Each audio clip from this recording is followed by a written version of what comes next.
जय जिनेंद्र एवरीवन। मैं C S सरस जैन। आज हम बात करेंगे कि क्या आप इंडिया में रेजिडेंट हैं या नॉन रेजिडेंट हैं। तो हमने पुरानी वीडियो में आपको बेसिक कंडीशंस तो बताई ही थी कि आप इंडिया में रेजिडेंट कब होंगे और एनआरआई कब होंगे। तो मैं उसको दोबारा से रिपीट भी करूंगा और फर्दर जो मैं 2 कंडीशंस की बात कर रहा था हम उस पर भी आज मूव ऑन जरूर करेंगे। तो ये जानने के लिए मेरी वीडियो को एंड तक देखें। अगर मेरी वीडियो पसंद आए वीडियो को लाइक करें, शेयर करें और मेरे चैनल को सब्सक्राइब करें। तो फ्रेंड्स, लेट्स सपोज आप छुट्टियां मनाने के लिए यूएस से गए या किसी और कंट्री में गए, सिंगापुर, दुबई, वटएवर, और क्या आप और एक बिजनेस ट्रिप पे भी आप हो सकता है प्लान करें, तो क्या आप इंडिया में नॉन रेजिडेंट बन जाएंगे या रेजिडेंट रहेंगे? तो इसकी कुछ बेसिक कंडीशंस हैं, तो आज मैं आपको उसी के बारे में बताऊंगा। पहले मैं उसका जवाब देता हूं कि अगर आप बाहर गए तो आप इंडिया में रेजिडेंट ही रहेंगे, क्योंकि उसकी कुछ कंडीशंस हैं। वो 2 कंडीशन है, या तो आप इंडिया में रहे हो 182 डेज और मोर। अगर आप इंडिया में 182 दिन से ज्यादा रह गए तो आपकी पहली कंडीशन सेटिस्फाई होगी। दूसरी कंडीशन है कि 60 दिन से ज्यादा एंड 365 डेज और मोर, यानी कि 365 दिन से ज्यादा पिछले 4 सालों में। वहां पे लिखा है प्रीसीडिंग 4 ईयर, यानी कि पिछले 4 सालों में। तो यानी कि जो हमने 2 कंडीशन बताई उसमें लिखा है और, मतलब कोई भी 2 कंडीशन में से एक भी कंडीशन अगर सेटिस्फाई होगी तो आप इंडिया में रेजिडेंट बन जाएंगे। यानी कि पहली कंडीशन 182 डेज और मोर, सेकंड कंडीशन 60 डेज और मोर, एंड वहां पे एंड लिखा है। मतलब यानी कि फर्स्ट कंडीशन तो है ही दोनों में से एक, लेकिन नीचे वाली 2 कंडीशन में से दोनों सेटिस्फाई होनी चाहिए, तभी आप रेजिडेंट काउंट माने जाएंगे। 60 डेज और मोर एंड 365 डेज पिछले 4 सालों में। और ये 60 दिन 182 दिन बन जाएंगे। इसकी कुछ एक्सेप्शंस है, यानी कि अगर आपने वो कंडीशन सेटिस्फाई कर दी तो जो 60 दिन है मैं उसको 182 दिन लिख दूंगा। वो 60 दिन हट जाएगा, 182 दिन आ जाएगा। पहली कंडीशन, या तो आपके फादर और ग्रैंड पेरेंट्स बोर्न हुए हो अनडिवाइडेड इंडिया में, यानी कि जब इंडिया बटा नहीं था, अनडिवाइडेड इंडिया में अगर उनका जन्म हुआ है तो आप बन जाएंगे पर्सन ऑफ इंडियन ओरिजिन। तो अगर आप पर्सन ऑफ इंडियन ओरिजिन बन जाते हैं तो आपका जो 60 डेज वाला पॉइंट है 182 डेज बन जाएगा। सेकंड कंडीशन आती है, अगर आप एम्प्लॉयमेंट के लिए, नौकरी के लिए बाहर जाते हैं और या आप इंडियन शिप पे क्रू मेंबर की नौकरी करते हैं तो भी आप एज एन जो 60 डेज वाला क्लॉज था वो 365 डेज में चेंज हो जाए, वो 180 डेज में चेंज हो जाएगा। और थर्ड पॉइंट आता है कि अगर आप इंडिया के रेजिडेंट नहीं हैं और आपने इंडिया में रहते हुए भी ना रहते हुए भी इनकम कमा ली 15 लाख, तो अगर आपकी इनकम 15 लाख से ज़्यादा बन जाती है और अगर आप किसी और कंट्री में टैक्स नहीं पे करते तो भी आप इंडिया के रेजिडेंट बन जाएंगे। उसको बोलते हैं डीम्ड रेजिडेंट। मानो या ना मानो तो भी आप इंडिया के रेजिडेंट मान लिए जाएंगे।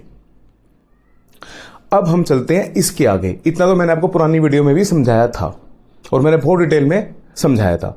अब हम चलते हैं इसके फर्दर आगे। अब मैं आपको एक एग्जांपल के तौर पर समझाता हूं। लेट सपोज मैं जॉब करता हूं विदेश में, इन फॉरेन कंट्री। मैंने एम्प्लॉयमेंट के लिए मैं गया कनाडा।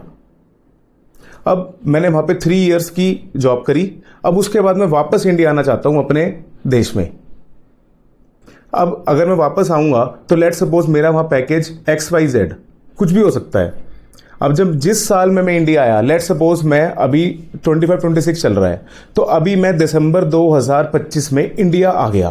तो जो मैंने अप्रैल से लेके दिसंबर 2025 तक कमाया, क्या मैं उस पर टैक्स दूंगा अब इंडिया में भी?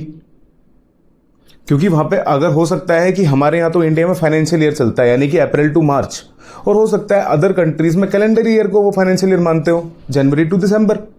तो जो मैंने जनवरी से दिसंबर में कमाया, क्या मैं उस पर टैक्स दूंगा, या मैं अप्रैल से दिसंबर में कमाया उस पर टैक्स दूंगा?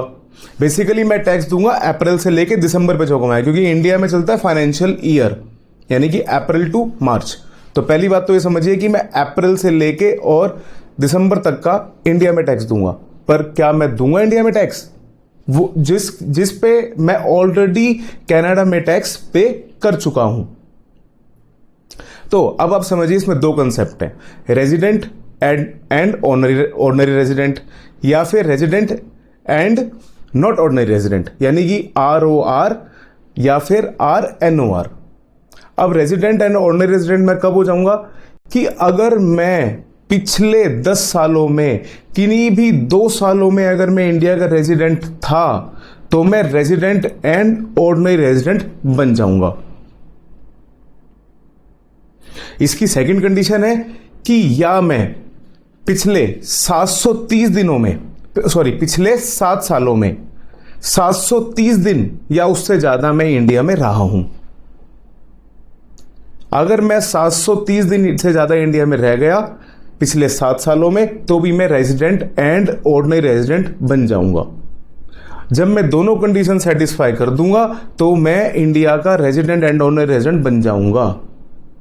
अगर मैं आपको बता रहा था कि मैं कनाडा में जॉब करके आया तो जो मैंने अप्रैल से दिसंबर में जॉब करी, यानी कि हाँ मुझे उसके ऊपर भी इंडिया में टैक्स देना पड़ेगा। और अगर मैं resident but not ordinary resident बन जाऊंगा तो जो मैंने बाहर कमाया और बाहर टैक्स दिया मुझे उसके ऊपर इंडिया में टैक्स देने की कोई भी लायबिलिटी नहीं है। सिर्फ और सिर्फ जो मैंने इंडिया में पैसा कमाया यानी कि जनवरी टू मार्च मुझे उसी पे सिर्फ इंडिया में टैक्स पे करना है। और या फिर जो मैंने अपने NRO अकाउंट में जो ब्याज कमाया था अप्रैल से दिसंबर तक सिर्फ मुझे उसी पे ही इंडिया में टैक्स देना है। इसके अलावा मुझे इंडिया में कोई भी टैक्स नहीं देना। और हाँ, अब मैं बात करता हूं रेजिडेंट और ऑर्डिनरी रेजिडेंट के लिए। अगर उसने जो वहां वो कनाडा में टैक्स दे के आया है अप्रैल टू दिसंबर, तो जो वह मैंने वहां पे मैं उसका TRC लूंगा यानी कि टैक्स रेजिडेंसी सर्टिफिकेट लूंगा और मेरे ऊपर DTAA के प्रोविजंस लग जाएंगे यानी कि डबल टैक्सेशन अवॉइडेंस एग्रीमेंट। ठीक है, तो जो मैंने वहां पे कनाडा में टैक्स दिया है उसका बेनिफिट मुझे इंडिया में जरूर मिलेगा। तो मैं होप करता हूं फ्रेंड्स कि आपको मेरी वीडियो बिल्कुल पसंद आई होगी। तो थैंक यू वेरी मच।